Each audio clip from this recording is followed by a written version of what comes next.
Hello, hello. Brenda Staat-Tomlinson, holistic healer, and I'm having a conversation today with Deborah Quirke, a psychic kinesiologist.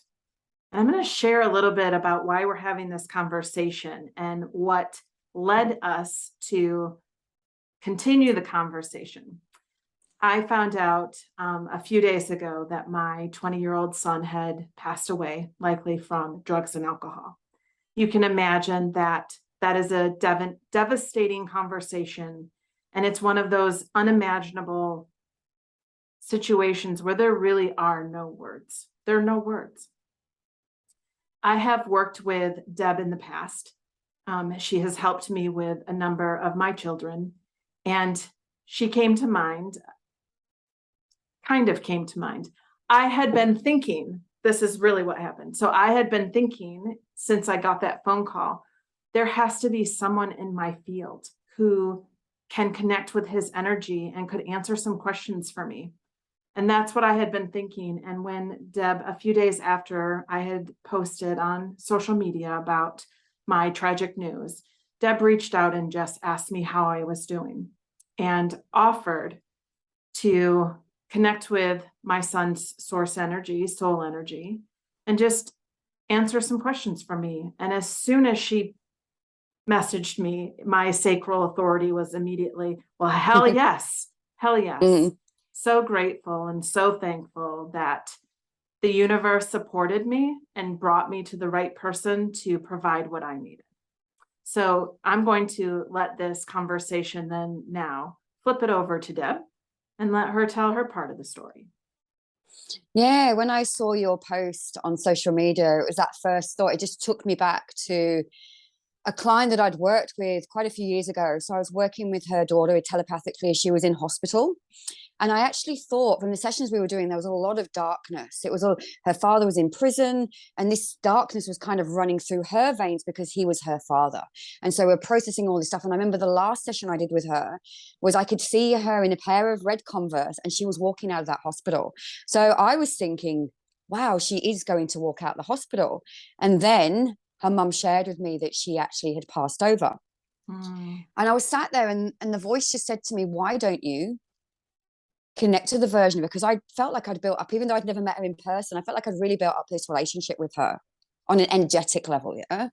And so the voice said, why don't you connect to her version of her that is now source energy? And I was like, okay. So I put this out to the mum and just said, what do you think? And she was really open to it. And as soon as I connected, it was like, again, all this information was coming through. It was working again telepathically, but connecting to the version of her that was now source energy. And she shared with me how the work that we had done together had helped her to transition to that next level. I thought it was going to be walking out of the hospital, but actually it was, I guess, to return to source energy. And so that really, really stuck with me. And I did a couple of sessions where I connected to her. Mum would reach out and go, can you do that? Because I think it was really healing for her, because what was happening in the sessions is that the version of her now in source energy was giving the mother beliefs to install that were going to support the healing journey. So of course, when I saw your message, I reached out and I thought, you know what? Do I, don't I? And I thought the voice said, no, do. Because, I can imagine you've been bombarded with messages anyway. But it was more about going, you know what? I feel like you could do that. Yeah, because I know your journey. And it was just to open up that possibility that you could connect to him because he's source energy. Mm-hmm. And so I think by me sharing that, and I think, when you shared with me and you messaged me straight away saying that you'd been asking for that, it was like, wow. And then literally the next day, we did it, didn't we? I recorded the session, and you had a couple of questions. And yeah, it was so heartfelt, and I felt completely honored to have had that experience. Like I said to you, we've been sending messages back and forth to each other. And for me, I know for you, it was a great loss, but for me, it's been a great gift on so many levels. But I think that's so much of how life is, right? There are gifts in the hurt and the struggle. So I think it's beautiful. Yeah. And one of the things that we kind of talked about, wasn't it? So I touched base with you the next day after you listened to the session. And I think the word that you use, that you'd kind of quantum leaped the grief process. And that was something that kind of started this conversation for us we need to record this, because it was epic. Because you've been told that you should grieve. And obviously no one knows how long that grieving process is going to be. And, the Queen's just died a couple of days ago. And it's that, what is it, 9 or 10 days of mourning? That's what you do. You mourn. Yeah. But what if from having that session, that you've jumped into a different time now, because now the bigger picture, that he is source energy and he's eternal, because it's clarified that in the session, didn't it? Yes. Yes. I mean, I have to say, I've had someone else, I've only shared this with a few people because not everyone in my world is going to understand. Yeah. But one of them said, it just sounds like you've transcended grief. And in so many ways, that is exactly how I feel. Whereas I'm not a mess. There's tears, yes, but the tears are memory. I'm more of a remembrance and not a grieving the loss of this life, this 20-year-old life that had all these possibilities still ahead of them, right? So what came through in that connection with you was purpose and the whole intent of this life, even though it was short-lived, and it was fulfilled. And that alone has brought peace that I cannot describe. I cannot even describe it. And I'll be honest, there is a part of me that I don't want to say it out loud, but I'm going to. There is a part of me that knows that I will be judged because I'm not grieving the normal way, that I'm not falling apart, that I'm not going to grieve the normal way or the way people expect, right? And that's partly where this conversation got so exciting between you and I, because I look at it and go, can you imagine how people's lives could literally be altered? And they're already altered forever when they're dealing with the death of a loved one. But if they could transcend that grief, quantum leap so much of the heartache of grief and get to the point where, yes, you grieve that loss and not having them there, but yet you also have that connection that they're always with you there. And they fulfilled what they came here to do. Like I had someone else say to me that, maybe you're the one who said it to me, my son's human experience ended. And that's exactly what it is. It ended. But he continues on. Exactly. His energy continues on. And, even just, I think it was yesterday, I was in the shower and I was trying to figure something out. And, the old version of me would be like, I felt like there's part of me that wanted to reach out and share with someone, I'm going through this, what do you think I should do? And the voice was like, no, you don't need to ask. Even if you don't have the answers right now, it's okay. When you do need to know, it's going to be revealed to you. But your soul has traveled many lifetimes and has this wisdom and this knowledge within you. So trust in that. Yeah. And another thing we spoke about as well, wasn't it? That if you don't believe that you are an eternal being and this is it, and you just live once and you die, then there is going to be a huge grief around that, I believe. I agree, because you don't see any other possibility. You don't see any, it's just one life. Heaven, and I think I said it to you. It's if you believe in one life, heaven or hell, and then you just have an idea of where they went, you don't know. That adds so many layers of grief. But this knowing that I myself, this is not my first life, and there will be many. So understanding myself, coming from that one life and death, to now who I am now, understanding my soul's journey and my spiritual awakening that I've gone through, and understanding that there's past lives are normal, more than one life is normal, and it has opened up those possibilities of that every life is chosen. the soul, that's the soul's journey, right? Every life is chosen for a purpose, and it's to learn something. And what am I here to learn? And so when I got that news, I probably gave myself a good 48 hours of true grieving. And then it was moving into, okay, so what are the lessons that I need to learn? And some of them have been just surrender and receive and accept all the love and the support of people that are coming to me. It's overwhelming. And so saying yes to you, like that was part of that process of surrendering and just receiving what comes to you, being open to what comes to you. And it's that interesting thing as well. What just popped in is that if this had happened for you, because that's what I always say it to myself, the old version of me said things happen to me, but I know now things happen for me. Say, for example, if this had happened for you 10 years ago, you probably wouldn't have reacted the same because you didn't have the conscious awareness like you do now. Absolutely. I would still be truly actively grieving. I feel like even the version of you I can see, you'd be a mess on the floor. Yes. Yes. Yeah. And I'm not saying I'm not actively grieving now, but my awareness is so different. It is so much bigger. Like his 20 years here was so much more than the first half of his life that was love and laughter and fun, to the second half of his life that was dark and questionable. And, so in some ways, his passing wasn't a surprise because of the choices that he was making here on earth. But then understanding what he came to do, like his human experience decision to come, what he came to do, he fulfilled what he came to do. He experienced what he came to experience. And yeah. Like when you listen to the session, like what would you say was the biggest takeaway? Because we had a couple of questions. I've got my notes here, and one of them was like, is Ian a young soul? And that came through very quickly that he was a young soul. Yeah. Yes. And connected a lot of dots. Yeah. And one of the things that came through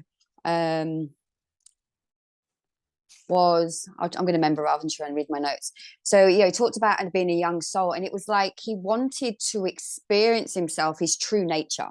Yeah. He wanted to experience his true nature, but he didn't realize that he didn't need to take, it's weird, my camera just zoomed out when I moved my hands. It's like he didn't have the conscious awareness.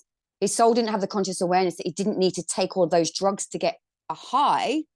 Because I've, in the past, I was a party girl. I went to Ibiza a couple of seasons, and I took a lot of drugs. Yeah. And the reason I took them, and maybe I didn't realize it at the time, is because I was looking for that high. I was looking for that. I guess it's your natural state of being. Yeah. Spirit of pure love, but using drugs. Whereas I know now, as a 48-year-old woman, you don't need to take those. You can do breath work. You can do meditations. You can experience that without that.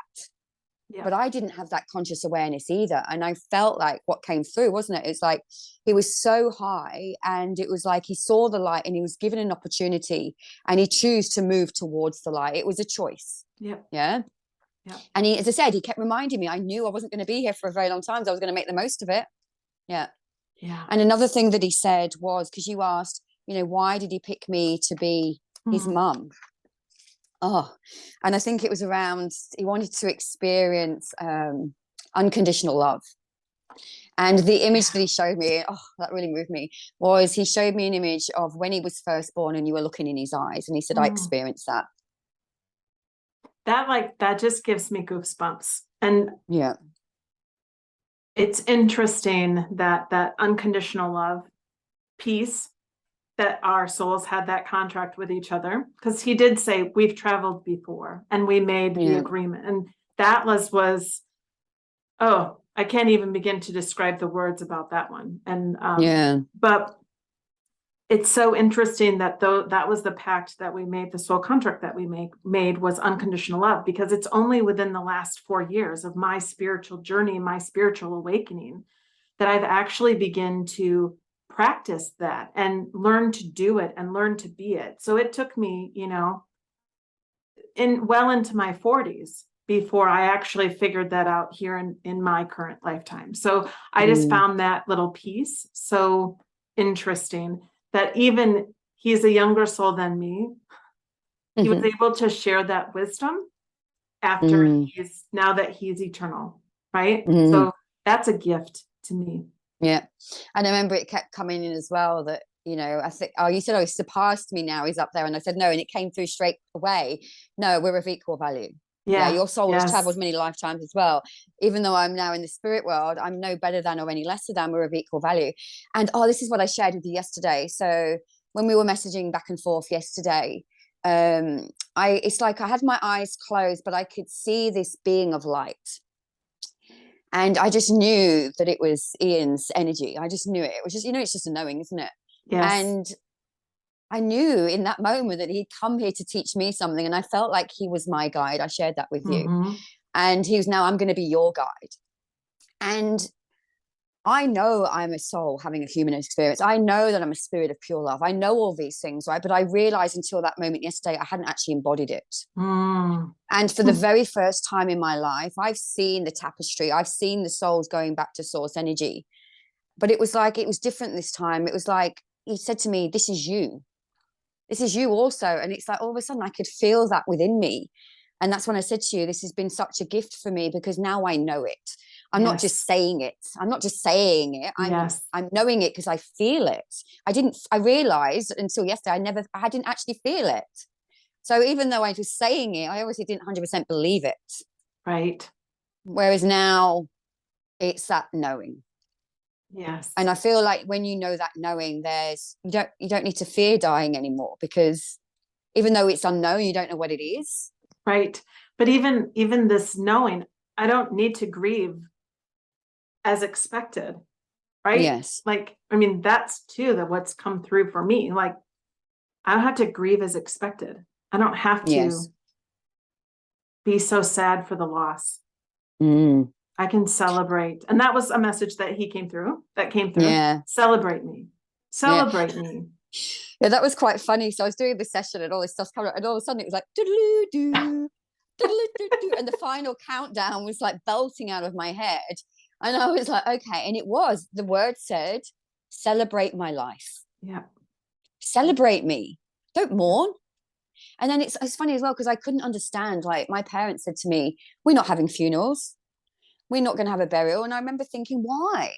How am I going to, and I remember thinking, well, what am I going to have? Am I going to grieve the loss of you? And then I realized again from our conversation, it makes sense now. I just need to embrace and celebrate the life that we had together, celebrate and honor our journey. I don't need to grieve them for how many years. Yes, I will feel sad. Not I am sad, because you're not your emotions. I'll feel sad and I'll feel grief, but I don't need to embody that. Yes. Because that's not the truth. Yeah. And so, yeah, I guess it's like when you say that some people might think, oh, well, she's moved on quickly. I guess it's like a relationship, isn't it? You see someone in a relationship and they're together for like 15 years and they split up and, oh, they've met someone really quickly. Or maybe they've quantum shifted. Right. Right. Yeah. Right. It's because we're told that we should.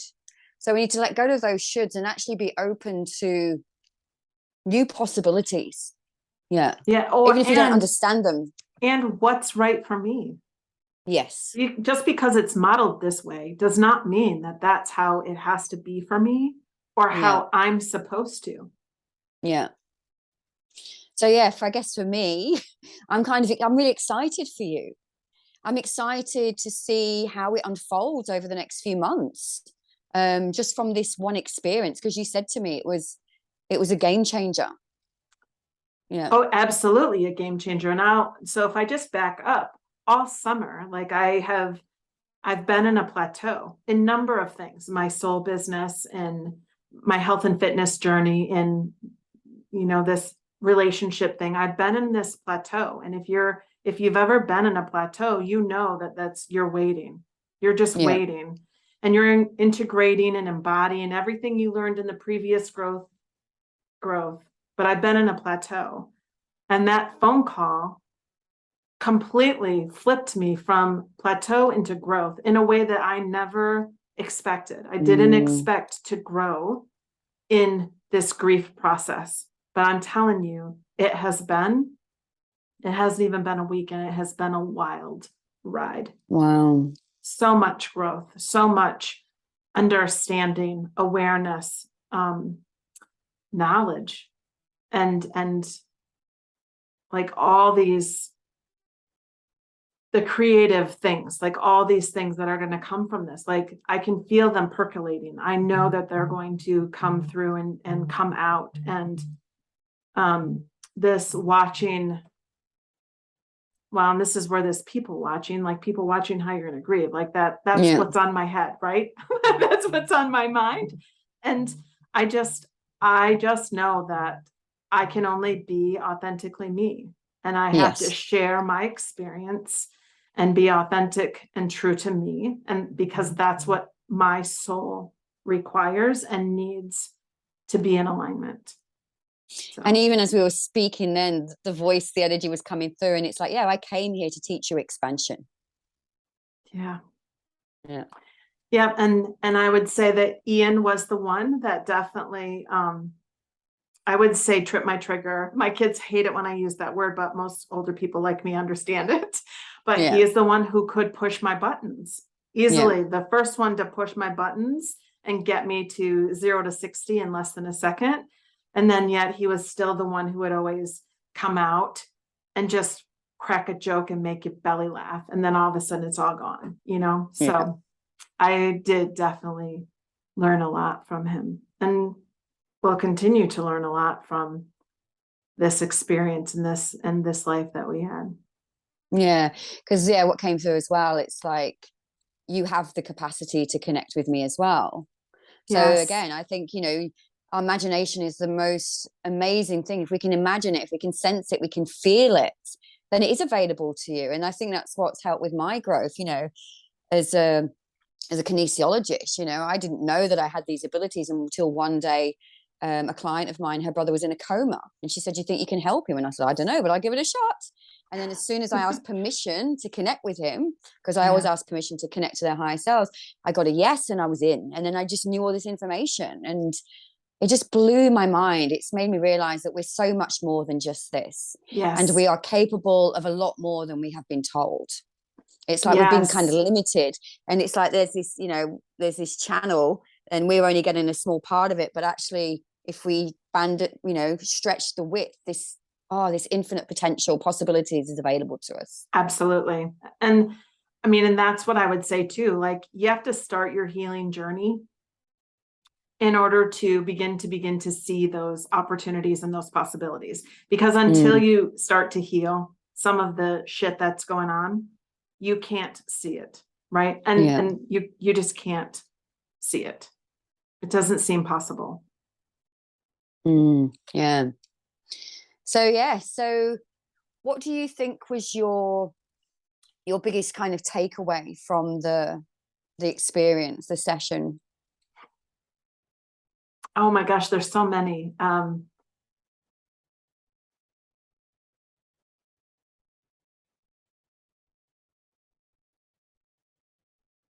on the spot now.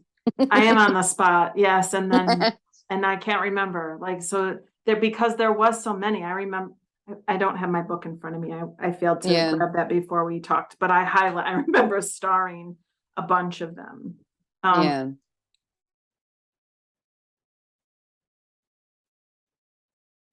I think that's okay. I think one thing that's sticking out to me is the message that she has the capacity to hold space for healing. And that was, for me, that was an affirmation that he now sees and knows the whole perspective and the bigger picture, because he didn't know that I was a healer. We hadn't had many conversations, and those that we did, he wasn't open to knowing or learning or even giving me permission to do anything, right? So it's just one of those things where you don't pry, because if someone's not open, it's like hitting the brick wall. You just wait until they are. It's like his soul knew. So it's like his soul knew at that point that you had the capacity to hold space for yourself, to create that space for the healing. Yep. Yeah. But I also look at it too, and take that comment too about helping my remaining children, Yeah. holding space and helping them move through this healing Yeah. and move through this grief, because they're going to grieve differently than myself, right? Yeah.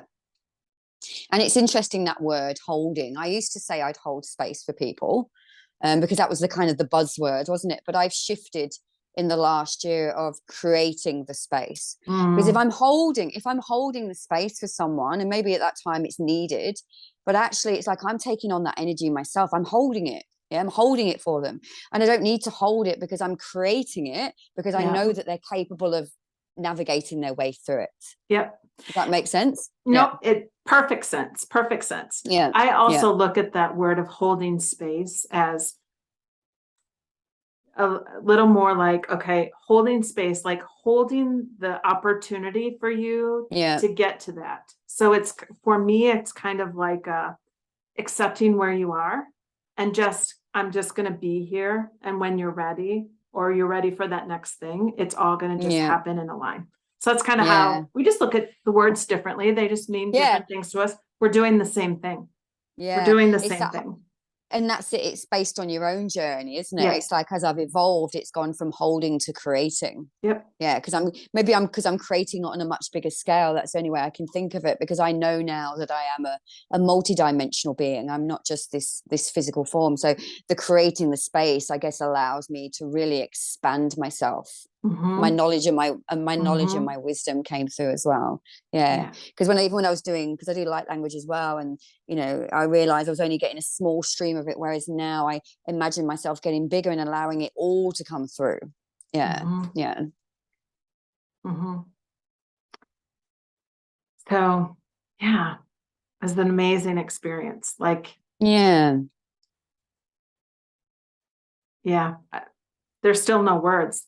Like, in many ways, there's no words to describe that tragic phone call, and then still no words to describe, like, it is 180-degree difference in how I feel inside from that phone call until this weekend, when your messages came and I processed that and embodied that. It is night and day difference.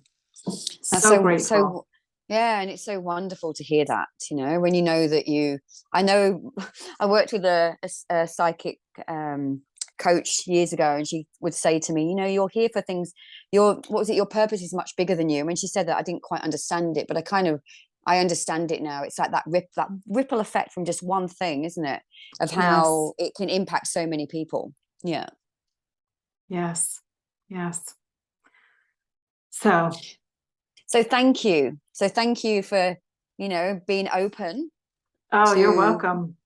Yeah. Because some people wouldn't. They'd be like, oh no, we're a bit out there. But I mean, we met 2 years ago, right? So I mean, it's been a beautiful continued relationship since we met 2 years ago. And I am just so grateful that you're still in my life, that you were here when I needed you, probably the most. Not to say that the work we didn't do with my other children wasn't amazing in its own right. This one probably, though, affected me the most, right? Because it was really for me. It's quite funny now. It's only as we're speaking about it, it's like, it's not just your son, it's your other family members as well, isn't it? So it's like, I feel like I'm like the word said guardian godmother. I love it. I love it. That's a perfect. Yes. So thank you again. I've loved this conversation, and same. We'll see where things go next, my friend. Beautiful. Take care. Bye.